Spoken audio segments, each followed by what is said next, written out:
Kami mulakan dengan perkembangan dari Jabatan Meteorologi Met Malaysia. Hari ini ia mengeluarkan amaran hujan lebat berterusan tahap buruk di beberapa lokaliti di Pahang dan Johor yang dijangka berlaku mulai hari ini sehingga Ahad. Met Malaysia dalam kenyataan memaklumkan kedua-dua lokaliti itu membabitkan daerah Rompin di Pahang serta Segamat, Kluang, Mersing dan Kota Tinggi di Johor. Kenyataan itu turut mengeluarkan amaran hujan berterusan tahap waspada bagi tempoh sama di kedua-dua negeri terbabit melibatkan daerah Pekan dan daerah Tangkak, Muar, Batu Pahat, Pontian, Kulai serta Johor Bahru. Sementara itu, amaran hujan berterusan tahap waspada turut dikeluarkan di Sarawak meliputi beberapa lokaliti iaitu Kuching, Serian, Samarahan, Seri Aman, Betong, Sarike dan Mukah. Perkembangan banjir di Johor, jumlah penduduk terjejas di negeri ini turun kepada 4,650 orang sehingga 11 pagi tadi berbanding 4,942 orang 6 pagi tadi. Dua pusat pemindahan sementara PPS ditutup di Johor Bahru menjadikan 34 buah PPS masih beroperasi sehingga kini. Jawatan Kuasa Pengurusan Bencana Negeri JPBN memaklumkan Kota Tinggi kekal paling ramai meskipun berkurangan kepada 4,021 penduduk terjejas daripada 1,108 keluarga di 24 PPS.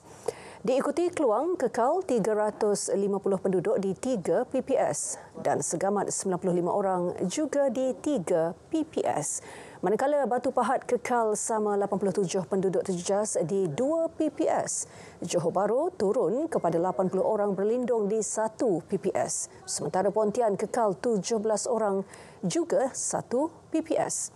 Di Mersing, 2 kawasan dinaiki air susulan hujan lebat berterusan melebihi 2 jam pagi tadi. Lokasinya yang rendah selain berdekatan sungai menyebabkan Kampung Air Papan dan Kampung Tenglu terjejas dinaiki air. Bagaimanapun, tiada PPS dibuka sehingga 11 pagi tadi. Pemantauan akan giat dilakukan daripada semasa ke semasa. Sementara itu, di Pahang, sejumlah 782 penduduk terjejas masih berlindung di 9 PPS di 3 daerah iaitu Rompin, Pekan dan Maran. Menurut info bencana JKM, 5 buah PPS di Rompin menempatkan seramai 191 penduduk. Di Pekan pula, 3 PPS menempatkan 566 penduduk. Manakala di 1 PPS di Maran menempatkan 25 penduduk. Tinjauan situasi status stesen telemetri Jabatan Pengairan dan Saliran mendapati Sungai Pahang di Pekan, Bera dan Maran serta Sungai Rompin merekodkan paras bahaya. Laporan sama turut memaklumkan Jalan Pekan Sehari Kampung Awah di Maran Pahang ditutup akibat bencana banjir. Jabatan Bomba dan Penyelamat Malaysia JBPM Johor bersama sebuah syarikat pasaraya mini mengagihkan 2 buah beg sumbangan makanan ke 24 pusat pemindahan sementara di Kota Tinggi semalam. Bantuan itu diserahkan kepada 1,174 penduduk terjejas banjir bagi meringankan beban mereka. Timbalan Pengarah Penolong Pesuruhjaya Bomba Muhammad Rizal Buang berkata, sumbangan berkenaan turut diserahkan kepada pegawai dan anggota yang bertugas di 7 balai di Zon 2 Johor. Seramai 44 pekerja syarikat pasaraya mini bersama 30 orang pegawai dan anggota berkumpul melakukan pembungkusan serta pengumpulan barangan makanan kering. Bantuan diagihkan menggunakan 3 buah lori, 3 buah kenderaan utiliti serta sebuah van. Kira-kira 5,000 orang hadir mengimarahkan Majlis Negeri Sembilan berselawat sempena Hari Keputeraan Yang di-Pertuan Besar Negeri Sembilan Tuanku Mukris Ibni Almarhum Tuanku Munawir yang ke-76 di Padang Awam Seri Menanti malam tadi. Menteri Besar Negeri Sembilan Datuk Seri Aminuddin Harun bersyukur program tahunan seumpama itu mendapat sambutan yang sangat menggalakkan.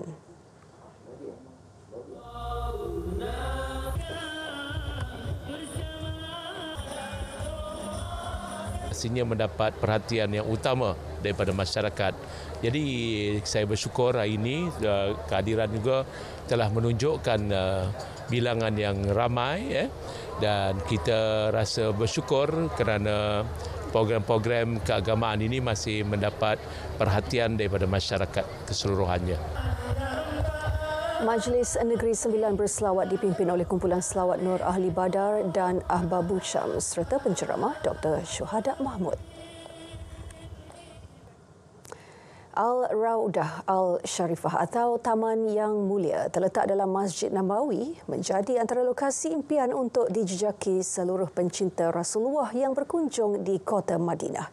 Saban hari, hampir 200 jemaah Andalusia Travel and Tours Andalusia diberi kesempatan untuk menjejakkan kaki ke ruangan itu.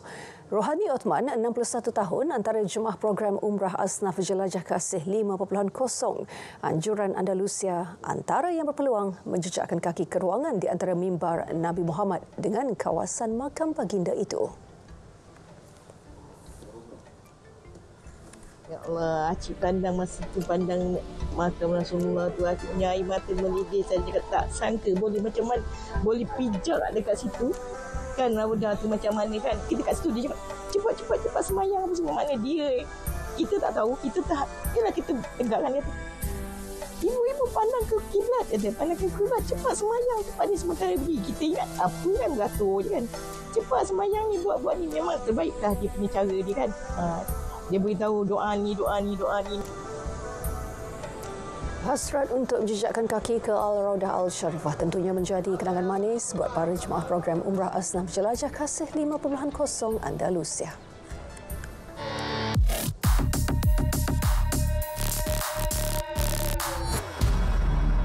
Saudara Hamdan sendiri tidak mahu ditidurkan, tetapi doktor paksa. Ini sudah menjadi satu trend. Dan sebagaimana kita tahu, ini adalah protokol mengurangkan penduduk dunia oleh WHO dan dijalankan oleh KKM. Kita suspek doktor-doktor yang menidurkan dapat komisen. Tular kononnya kematian seorang selebriti 5 Januari lalu berpunca daripada tindakan doktor yang merawatnya. Menerusi rakaman yang dimuat naik di media sosial, lelaki berkenaan mendakwa prosedur menidurkan pesakit dibuat secara paksa. Dakwanya, tindakan itu dibuat selari protokol Pertubuhan Kesihatan Sedunia yang mahu populasi dunia dikurangkan. Semakan pasukan Biar Betul mendapati tuduhan terbabit adalah fitnah. Ia turut dinafikan Kementerian Kesihatan. Lazimnya, prosedur menidurkan pesakit atau intubasi dibuat bagi mengelak pesakit menderita. Bagaimanapun, sekiranya tidak setuju, waris boleh menolak cadangan untuk melakukan prosedur berkenaan. Dan yang pasti, tiada sebarang komisen bakal diterima doktor jika pesakit yang dirawat meninggal dunia. Henti sebar maklumat tidak benar. Elak campur aduk kisah dongeng dengan fakta. Penyebaran fitnah dan berita palsu merupakan kesalahan. Terima bahan fitnah atau disyaki tidak betul, segera lapor ke MCMC. Biar betul, tak pasti, jangan kongsi.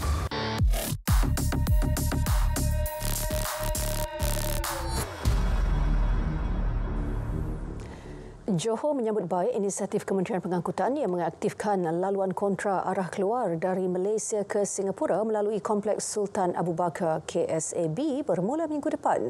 Exco Negeri Muhammad Fazli Muhammad Saleh berkata, dengan adanya sistem kawalan permit kemasukan kenderaan asing VEP secara mobile itu, ia akan mempercepat pengaktifan laluan kontra berkenaan sekaligus membantu kerajaan negeri mengatasi masalah kesesakan dan melancarkan aliran trafik keluar di KSAB.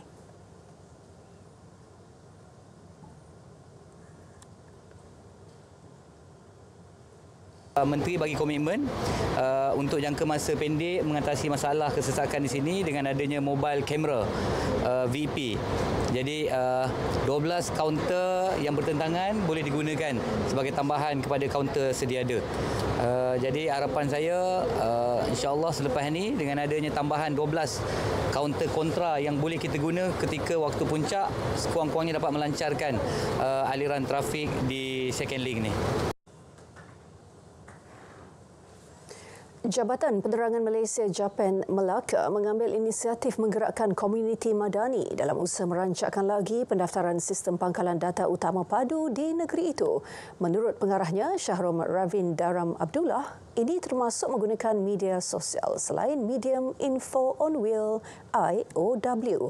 Tambahnya, setakat ini maklum balas yang diterima hasil daripada hebahan yang dilaksanakan sangat positif dengan semakin ramai penduduk hadir untuk mendaftar dengan padu.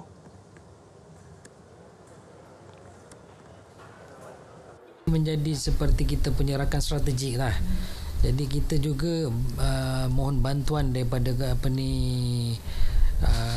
ahli-ahli daripada komuniti madani ni untuk memanjangkan menyampaikan maklumat-maklumat yang kita sampaikan ni, sebab kita di negeri Melaka ni kita tak ramai kan, anggota kita tak ramai, jadi kita perlukan kerjasama daripada rakan-rakan strategik kami lah, umpamanya seperti komuniti madani kan. Kita di negeri Melaka ni kita ada 84 buah komuniti madani, iaitu 3 komuniti di setiap don. Bagi memudahkan segala urusan berkaitan Jabatan Pengangkutan Jalan JPJ Terengganu menyarankan kepada orang ramai memuat naik aplikasi mudah alih My JPJ. Pengarahnya Zulkarnain Yassin berkata segala urusan boleh dibuat di aplikasi berkenaan tanpa perlu hadir ke kaunter JPJ. Orang ramai juga tidak perlu bimbang sekiranya tidak membawa telefon bimbit ketika pemeriksaan, kerana butiran lanjut boleh disemak melalui sistem sedia ada.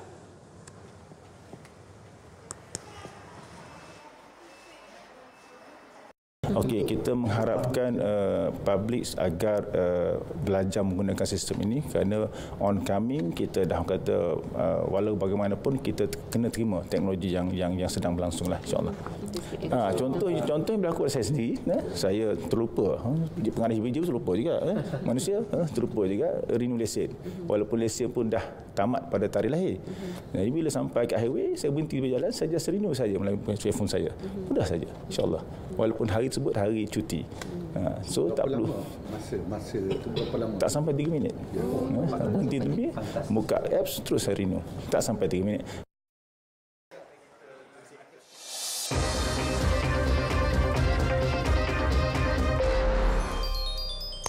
Kumpulan pro-Palestin dan penyokong negara haram Israel melakukan demonstrasi besar-besaran di luar ICJ ketika pendakwaan dimulakan terhadap Israel bagi kes pembunuhan beramai-ramai di Gaza.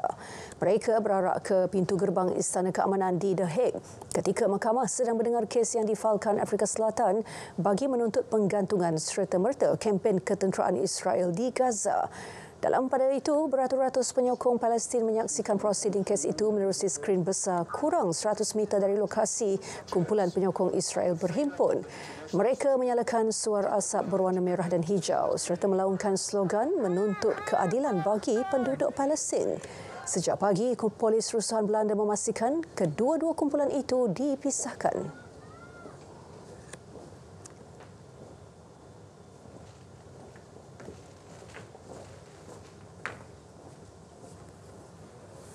Dan paparan itu mengakhiri berita tengah hari edisi Jumaat. Dari sungai ke segara, Palestin pasti merdeka. Malaysia Madani, tekad perpaduan penuhi harapan.